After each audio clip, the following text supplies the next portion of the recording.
আসসালামু আলাইকুম। আজকে এমন একটা রেসিপি দেখামু যেটা খাইলে আপনাকে মুখ দিয়ে তো লোল পড়বই, অন্যান্য জায়গায় লোল পড়বো আমি শিওর। এই জন্য যেটা করতে হইব, এখানে 5 কেজির মতো গরুর গোস্ত লইয়া লইছি। এর ভিতরে হাড্ডি, চর্বি, তেল সবই আছে। আর এই রেসিপিটা বানানোর জন্য এগুলো সবকিছুই দরকার। আর এই রেসিপিটার নাম কি জানেন? কালা ভুনা। নিশ্চয়ই সবার মুখে জল আসছে, তাই না? এখন এই গোস্তের মধ্যে আমি দিয়ে দেবো 2 কাপ পরিমাণ পেঁয়াজ বেরেস্তা। এই পেঁয়াজ বেরেস্তা গুলারে তেলের মধ্যে সুন্দর করে Lyra Lyra Lyra Lyra golden brown করে লইছিলাম। এখন সুন্দর করে এখন আমি দিয়ে দিছি। এখন এর মধ্যে দিয়ে দিব 10-12টার মতো সবুজ এলাচ। এগুলোর ছোট ছোট এলাচ, এগুলোর ঘ্রাণ সেই রকম লাগে। এখন বুইত্তা মারা 4টা এলাচ দিয়ে দিব, এগুলোর কালো এলাচ কয়। এই কালো এলাচ দেওয়ানোর পরে এখন এর মধ্যে দিয়া দিব হইল গিয়ে গাছের বাকলা। গাছের বাকলা আপনারা চিনেননি? গাছের বাকলা বলতে কি দারুচিনি। এখানে কয়েক টুকরা দারুচিনি দিছি। এই দারুচিনি দিলেও একটা এক্সট্রা ফ্লেভার আসে, সেই রকম মজা লাগে। এখন দিয়ে দিতেছি গাছের পাতা। এগুলো কি পাতা জানেন? তেজপাতা। তেজপাতা রে ভাই, এগুলো তেজ না থাকলেও কিন্তু পাতার মধ্যে সেরকম ঘ্রাণ আছে। আর এগুলো দেখতে পাচ্ছেন, এগুলো হচ্ছে স্টার এনিস, তারার মতো ফুল। এগুলোও মজা লাগে দেখতে, দিলে মজা লাগবে খাইতে। আর এগুলো হচ্ছে কাবাব চিনি, ছোট ছোট। এগুলার কেউ আবার ভুল করে না, এগুলারে কালো গোলমরিচ কইরা। ঠিক আছে। এখন এগুলো দেওয়ার পরে এখন দিয়ে দিব এর মধ্যে আদা বাটা, রসুন বাটা। এখানে প্রথমে 2 টেবিল চামচ পরিমাণ দিয়ে দিতেছি রসুন বাটা। এরপরে দিয়ে দিব 2 টেবিল চামচ পরিমাণ আদা বাটা। এই আদা বাটা, রসুন বাটাটা আসলে পরিমাণ মতো দিতে হয় এই কালাভুনাটা বানাইতে গেলে, কারণ বেশি কম হয়ে গেলে ঝামেলা হয়ে যায়। এখন দিয়ে দিতেছি 1 টেবিল চামচ পরিমাণ জিরা বাটা। প্রথমে অর্ধেক দিছি, পরে আবার অর্ধেক দিছি, কারণ মনে হইতেছিল কম হয়ে গেছে গা, এই জন্য একটু বাড়িয়ে দিলাম। এই যে দেখেন লবণ, এই লবণের তারতম্যে কিন্তু গোস্তের স্বাদ নির্ভর করে। একবার বেশি দিলে বেশি হয়ে যায়, কম দিলে কম হয়ে যায়। এখন দিয়ে দিতেছি 1/2 চামচ পরিমাণ হলুদ, তারপরে ভইরা ভইরা 3 টেবিল চামচ পরিমাণ মরিচের গুঁড়া। এই মরিচের গুঁড়াগুলোর ভিতরে এই পরিমাণ ঝাল আছে, যার জীবনে কোনো ঝাল নাই, রস টস নাই, তাদের মুখের ভিতরে লালা বের করার জন্য, তার জীবনে অন্যরকম ফ্লেভার আনার জন্য এই মরিচগুলো খুবই দরকার। এখন 300 গ্রামের মতো দিয়ে দিছি রান্নার তেল। এই সয়াবিন তেলই দিছি আর কি।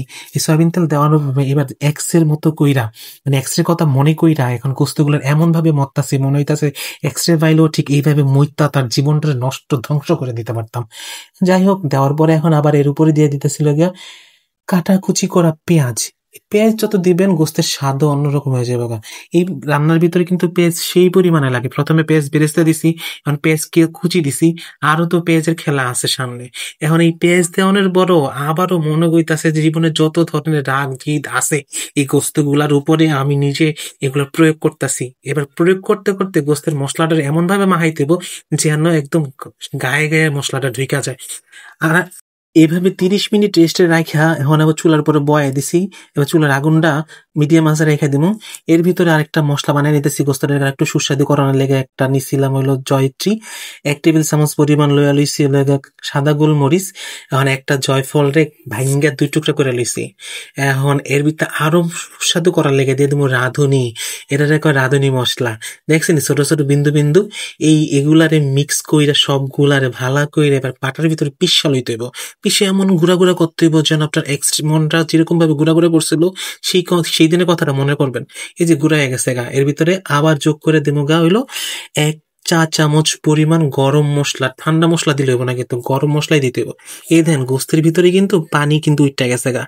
আমার কথা হইলো যে আজকে তোর বাইরের থেকে পানি দিব না, তুই ভিতরের পানি থেকে ভিতরেই তুই সিদ্ধ হবি, ভিতরে তুই মজবি। তোর বাইরে থেকে কোনোভাবে পানি দিব না। এই এখন যখন দেখলাম যে পানি উঠতেছে, ঠিক এই সময় আমি এই মশলাটা যেটা রেডি করছিলাম সেই মশলাটা দিয়ে দিছি। দেওয়ার পরে এবার খুন্তি দিয়া ভালোভাবে গুতাইতে গুতাইতে এর ভিতরে যত ধরনের মশলা আছে সবগুলোর লগে মাখাই দেবো গোস্তের ভিতরে। ঠিক আছে। এমন ভাবে মাখাইবেন আর মনে করবেন যে আপনার যদি কারোর লগে কোনো শত্রুতা থাকে, এই শত্রুতার জন্য ভুলা যেতে পারেন। এমন ভাবে এগুলার উপর আপনার জিত উড়াইবেন। ভালো করে ঘুটবেন, ভালো করে লড়াইবেন। এরকম লড়াইতে লড়াইতে লড়াইতে লড়াইতে একটা সময় দেখবেন যে পানি নিচ থেকে ভিতর থেকে উঠে আইছে। ঠিক এই সময় আবার দিয়ে দেবো 1 চা চামচ পরিমাণ জিরার গুঁড়া।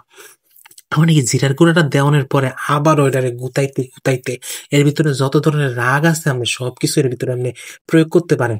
এবার গুতিয়ে গুতিয়ে ভালো করে একদম লাইটা চেড়ে লইবেন।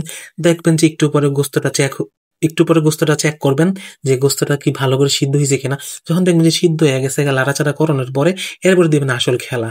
এখন পাশে একটা কড়াই লইবেন, এই কড়াইয়ের ভিতরে দিয়ে দিবেন 1 কাপ পরিমাণ সরষার তেল। এই সরষার তেলটা একটু গরম হয়ে গেলে এর ভিতরে দিয়ে দিবেন আবারও পেঁয়াজ, রসুন, লগে দিবেন শুকনা লঙ্কা। শুকনা লঙ্কা মানে হচ্ছে আমাদের লাল মরিচ আছে না, শুকনা লাল মরিচ, সেই শুকনা লাল মরিচ দিয়ে ভালোভাবে লাড়াইয়া চাড়াইয়া এমন ভাবে লাড়াইবেন চাড়াইবেন মনে হইতাছে যে আপনার কোন সূত্রে আপনি তেলের মধ্যে লাড়াইতেছেন, ঠিক আছে? লাড়াইতে লাড়াইতে লাড়াইতে লাড়াইতে কালা করে লাইবেন না, একদম ব্রাউন কালার করবেন। ব্রাউন কালার না করলে একটু বাদামি বাদামি টাইপের করবেন আর কি। করার পরে দেখবেন যে একটু পরে চেক করে দিবেন আবার, যখন ফোড়নটা যেন কালো না হয়ে যায়। এখন যখন দেখবেন যে বাদামি কালার হয়ে গেছে ঠিক তখনই একটা পাত্রের মধ্যে হালকা গোস্ত গুলো লইয়া আইসা ঢাইলা দিবেন এটার ভিতরে দিবেন, আর দেখবেন যে সেট করে উঠছে, এমন ভাবে সেট করছে মনে হচ্ছে কারেন্ট শর্ট করলে যেরকম লাগে না, গোস্তের ভিতর থেকে আপনার মধ্যে এরকম একটা শর্ট করে উঠবে, এরকম একটা সাউন্ড হইব। আমার পরে কিন্তু 2 মিনিট সময় ধরে ঢাকনাটা দিয়ে রাখবেন। ঢাকটা কোনোভাবে খুলন যাইব না। পরে যখন 2 মিনিট পার হয়ে যাবে এর ভিতরে মাঝখানে মাঝখানে কিন্তু আপনি এই যে কড়াইয়ের কোনাগুলা ধইরা লাড়াইয়া দিবেন, যেন ভিতর নিচ থেকে যেন লাইগা না যায়।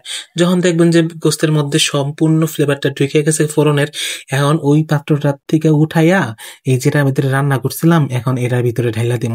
এইখানে হলো আসল খেলা। এইবার শুধুমাত্র কষানোর উপরেই রাখতে হবে।